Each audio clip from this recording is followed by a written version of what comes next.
علامہ صاحب یہ مرزا محمد علی جیل میں اس طرح کی بک بک کر کے مسلمانوں کا ایمان برباد کر رہا ہے، یہ ذرا سن لیجئے۔ جس خدا نے آپ کو اتنی بڑی آفر لگائی ہے کہ 60 سال کی زندگی، اور 60 سال کی بھی دن رات بھی نکال دے، سونے کے اوقات بھی نیٹ 4-5 سال آپ کو دے کے اربوں سال کی وہ زندگی دے، جو مسلم شریف میں حدیث ہے کہ آخرت اور دنیا کی مثال اس طرح ہے جیسے تم سمندر میں انگلی ڈبو، جو پانی لگے وہ دنیا کی زندگی اور سمندر آخرت کی۔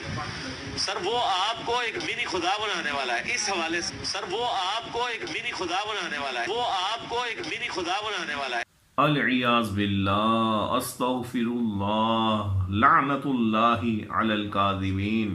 مجھے آپ لوگ ایک بات بتائیں، جی اگر مرزا چڈو کی اس بونگی کو تسلیم کر لیا جائے تو اس کا مطلب یہ ہوا کہ رب پاک عز و جل اگر کسی کو کوئی وصف عطا فرمائے، اختیار عطا فرمائے، تو معاذ اللہ وہ منی خدا ہو جاتا ہے۔ استغفر اللہ۔ اگر یہ بات کو تسلیم کیا جائے جی تو میں صرف یہ پوچھوں گا کہ کیا لفظ رحیم رب پاک عز و جل کی صفت ہے کہ نہیں ہے؟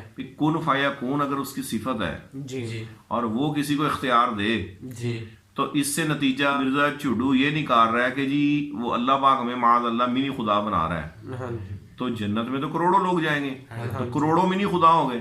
جی تو اگر منی خدا بننا اسی بات پر ہے جی کہ اللہ پاک نے چونکہ صفت عطا فرمائی ہے، اختیار عطا فرمایا ہے، اس لیے اس کو ہم منی خدا کہہ سکتے ہیں، ہاں جی تو اس عالم دنیا میں ہاں جی نبی پاک علیہ الصلوۃ والسلام کو اللہ پاک نے رؤوف اور رحیم قرآن پاک میں فرمایا کہ نہیں فرمایا؟ فرمایا۔ حریص علیکم بالمؤمنین رؤوف الرحیم، تو اللہ پاک نے مومنین پر رؤوف الرحیم جو ہے آپ کی طرف نسبت کی یا نہیں کی؟ کہ حضور مومنوں پر انتہائی رؤوف بھی ہیں اور رحیم بھی ہیں۔ تو اب مجھے صرف یہ بتائیں، اور رحیم اللہ ہے نا، اس میں تو کوئی شک نہیں ہے۔ بسم اللہ الرحمن الرحیم، سورہ فاتحہ شریف میں الرحمن الرحیم۔ جی جی تو اب اللہ خود بھی رحیم اور نبی پاک علیہ الصلوۃ والسلام کو بھی رحیم بنایا۔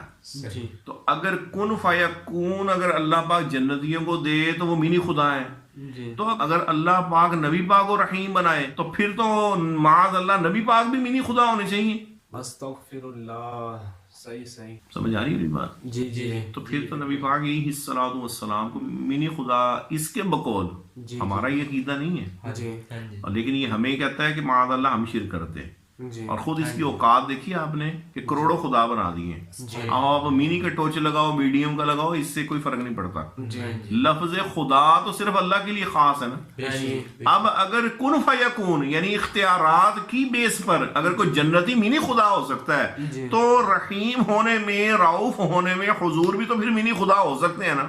میری بات سمجھ آ رہی ہے نا؟ اگر اس کی بات مانے، ہمارا یہ عقیدہ نہیں ہے جی جی تو بھائی پھر تم کہے نا کہ نبی پاک بھی منی خدا ہے معاذ اللہ، استغفر اللہ۔ اوتھے تو تھوڑی زبانہ نہیں سکھ دی ہیں کہ وہ تو بشر ہیں ہاں جی ہمارے جیسے، ہمیں بشریت پہ انکار نہیں ہے، ہمارے جیسے تو نہیں ہے نا۔ ہاں جی تو وہاں ان کو اپنی سطح پر لے کے آتے ہو، جی اور یہاں تم جنتیوں کو معاذ اللہ خدا کے برابر لے کے جا رہے ہو۔ حالانکہ جو شرک ہے جی وہ کسی بھی عالم میں ہو جی وہ شرک ہی ہے نا۔ جی بھئی 18,000 اگر عالمین ہیں کم و بیش، جی تو وہ سب اللہ کے بنائے ہوئے ہیں نا، ہاں جی وہ خدا تو نہیں ہے۔ ہاں جی تو اللہ کی توحید ہر عالم میں سیم ہے یا کسی عالم میں معاذ اللہ توحید شرک ہو جاتی ہے اور شرک توحید ہو جاتا ہے؟ نہیں ہر جگہ توحید ہے نا۔ جی تو جب جنت کے اندر اگر تم معاذ اللہ جی اتنے کروڑوں خدا بنا سکتے ہو ہاں جی تو سر پھر ہندوؤں کو تو آپ اعتراض کر ہی نہیں سکتے۔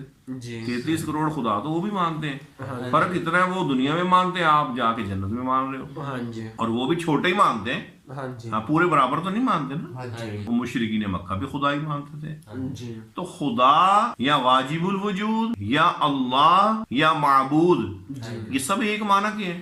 جی تو ایسا کسی 1400 سال میں نہ قرآن پاک میں، نہ حدیث پاک میں، نہ صحابہ کرام نے، اور کسی بھی اکابرین امت میں سے کسی نے یہ لفظ نہیں استعمال کیا۔ جی اور اگر یہ بنتا ہے تو پھر اس سے وہ بھی بنتا ہے۔ ہاں جی پھر اللہ پاک نے انسان کو سمیع بنایا ہے، جی اور اللہ کی صفت بھی سمیع ہے، جی تو پھر معاذ اللہ جتنی دنیا کے اندر انسان ہے پھر ان سب کو منی خدا کہنا چاہیے۔ تو اگر یوں نہیں کہہ سکتے تو پھر جنت میں اگر اللہ پاک جنتی کو اختیار دے تو ان کو منی خدا کیسے کہہ سکتے ہیں؟ تو اب آپ کو سمجھ لگی ہے کہ یہ ایک چڈو ہے ہاں جی جو صرف مسلمانوں کو پھدو لگانے کے لیے بیٹھتا ہے، بے شک اس لیے ہم کہتے ہیں، اور یہ تابعین کے لیے یہ لفظ استعمال کرتا ہے چھڈو. تو اس کی اپنی علمی اوقات یہ ہے. اب میں دوسرے طریقے سے سمجھاتا ہوں آپ کو. اگر میں یہ کہوں کہ مرزا چڈو کی بھی 2 آنکھیں ہیں اور کتے کی بھی 2 آنکھیں، بلا تشبیہ تمثیل، چونکہ مرزا چڈو کی 2 آنکھیں ہیں اور کتے کی بھی 2 آنکھیں ہیں، لہٰذا کتے کو ہم منی مرزا کہہ سکتے ہیں. بات تو پھر یہی بنتی ہے. یہی بنتی ہے نا. جی تو ہم یہ کہیں گے جی چونکہ مرزا صاحب تھوڑیاں بھی 2 اکھر ہیں تے کتے دیاں بھی 2 ہوندیاں تے کتا منی مرزا ہے یا منی چڈو کہہ لو. اچھا اسی طریقے سے اگر مرزا کا ہمسایا، مرزا جیلمی کا ہمسایا، وہ یہ کہے کہ بھائی جو کچھ تیرے ابے کے پاس صلاحیت ہے وہی صلاحیت میرے میں بھی ہے، لہٰذا تو بھی مجھے منی ابا کہا کر، تو مرزا کہہ دے گا؟ نہیں. تو کیوں نہیں کہے گا؟ بھی اسے کہنا چاہیے، کیونکہ جو کام اس کا ابا کر سکتا ہے اب وہی کام اس کا ہمسایہ بھی کر سکتا ہے. تو پھر اسے چاہیے کہ ہمسایوں کو منی ابا کہے، کیونکہ بات تو صلاحیت میں ہے نا. کہ اگر ایک میں اگر کوئی صفت ہے اور مرزا کے بقول وہی صفت اگر دوسرے کو عطا کر دی جائے تو پھر وہ منی ہو جاتا ہے. منی کا ٹوچ لگانا ہے نا، باقی تو سیم ہے، تو کہ منی ابا. سر یہ ہے جس کا چڈو پر اب سمجھ آئی. اور یہ ایسا کوئی عقل سے پیدل شخص ہے، جب قادیانیوں کی حمایت کرنے بیٹھتا ہے نا تو پھر کہتا ہے ختم نبوت بڑا ایشو ہے، توحید بڑا ایشو ہے.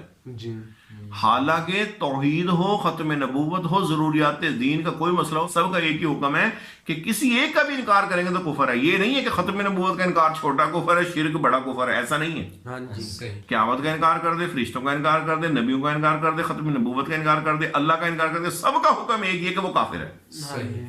لیکن وہاں جا کے یہ ختم نبوت کو کنڈیم کرنے کے لیے پھر کہتا ہے توحید بڑا ایشو ہے. اور جب ولیوں کی باری آتی ہے تو پھر کہتا ہے ایاک نستعین، ہم تو تجھی سے مدد مانگتے ہیں. اور جب نیوٹرل ہو کے بیٹھتا ہے تو پھر کیا کہتا ہے کہ اللہ پاک تو آپ کو منی خدا بنا رہا ہے، معاذ اللہ. سر اس کی زبان نہیں ہے، یہ 100 منہ والا سانپ ہے، کوئی پتہ نہیں ہوتا کس منہ سے یہ زہر جو ہے وہ نکالے.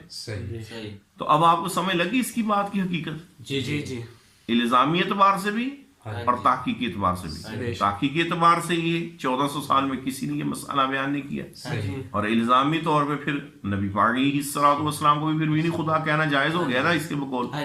اور اگر اس کی بات کرے تو پھر اس کے جو گلی کے کتے ہیں اس کو آپ پھر منی مرزا کہیں. بلکہ اس کی گلی کی کیوں، کہیں پہ بھی کتا نظر آئے کہیں نہیں منی مرزا جا رہا ہے جی. اور اگر کوئی پوچھے یہ آپ بدتمیزی کر رہے ہیں، ان کو بدتمیزی کیسی؟ مرزے کی 2 آنکھیں ہیں، ایزی بھی 2 اکھان، مرزے کا بنایا ہوا معیار ہے. ٹھیک ہے نا، مرزا کا معیار ہے نا. ہاں جی بہت اچھی بات آپ نے کی ہے، مرزا کا معیار ہے نا. تو خدا کے بندو تم لوگوں کو تو توحید نہیں آئی سمجھ میں. اور یہ ہوتا ہے اکابرین امت کے خلاف بھونکنے کا انجام، اور خود دین سمجھنے کا انجام، اور بزرگوں کو چھوڑ کے دین سمجھنے کا انجام، اور دعویٰ یہ کہ ہم علمی کتاب بھی ڈوب کے مار جائیں ادھر علمی کتاب بھی.